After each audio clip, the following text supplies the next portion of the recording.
আজ দীপাবলি, আলোর উৎসবে মাতবে গোটা দেশ। এদিন দীপান্বিতা শ্যামা পুজো উপলক্ষে এবছর প্রায় 600 ভরি সোনার গয়নায় সাজল বোলপুরের তৃণমূল কার্যালয়ের মা কালী। ঠিকই শুনেছেন, প্রায় 600 ভরি। বছর বছর সোনার গয়না বাড়তে বাড়তে সংখ্যাটা এবছর এটাই দাঁড়িয়েছে। এই পুজো তৃণমূলের দোর্দণ্ড প্রতাপ নেতা অনুব্রত মণ্ডলের দলীয় কার্যালয়ের। তিনি সারা বছর রাজনৈতিক কার্যকলাপে ব্যস্ত থাকলেও বছরে মাত্র একটা দিন এই কালী পুজো উপলক্ষে নিষ্ঠার সঙ্গে উপবাস করেন, ভক্তিভরে পুজোও দেন।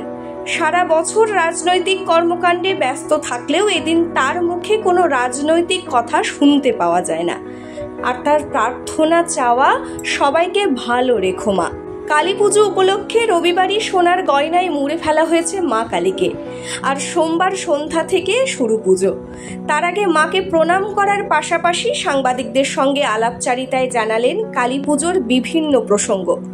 তবে এই দলীয় কার্যালয়ের রাজনীতি নিয়ে যতই কথা উঠুক না কেন, এই পুজোর মুখ্য আকর্ষণ মায়ের সোনার গয়না। নিন্দুকেরা এই সোনার গয়না প্রসঙ্গে নানা কথা বললেও অনুব্রত মণ্ডলের দাবি, ভক্তরা মানত করেন, মা কালী সেই মনোকামনা পূর্ণ করলে পুণ্যার্থীরাই স্বতঃস্ফূর্তভাবে মাকে ভক্তি ভরে সোনার গয়না দেন। সঠিক কত ভরি সোনা রয়েছে এ বিষয়ে অনুব্রত কিছু না বললেও কার্যালয় সূত্রে জানা গিয়েছে সোনার গয়না জমতে জমতে 600 ভরিতে পৌঁছেছে। আর এই গয়নাই এখন চর্চার বিষয়। CCTV news, Bolpur. আমি 12 বছর বয়স থেকে কালীবাড়ি খুব ভক্ত। আমার বাড়িপুকুর ক্লাবটা 12 বছর যখন বয়স তখন থেকে আমি পুজো করি।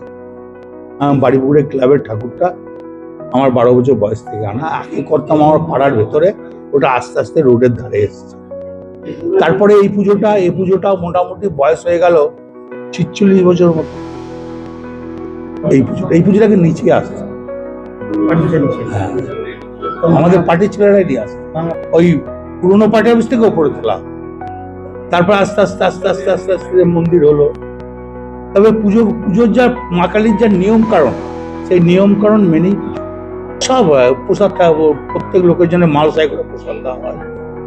পায়েস থাকে, তরকারি থাকে, চাটনি থাকে, তারপরে তো যা যা দরকার সব।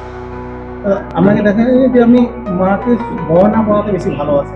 আমি কোনদিন পড়াই নাই, পার্টির লোকরা পড়ায়।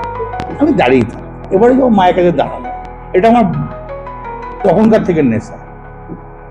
আমি একসময় বলেছিলেন কি চাইলেন মায়ের কাছে সবারই ভালো চাই, যে বীরভূম জেলার মানুষ যেন সাধারণ মানুষ যেন ভালো থাকে, সব শ্রেণীর মানুষ যেন ভালো থাকে, সব জাতির মানুষ যেন।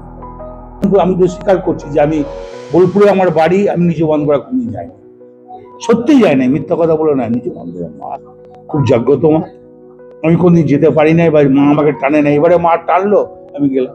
তো দুর্গা পুজো, কালী পুজো বা এই সময় আমি রাজনীতি কোনো রকম পাঠ মনেই রাখি। মা নিজের গয়না মা নিজেই তৈরি। আজকে কালী পুজোর দিনে কতজনা গয়না দেবো, প্রত্যেক বছরই পরে যার যার মানসিক থাকে।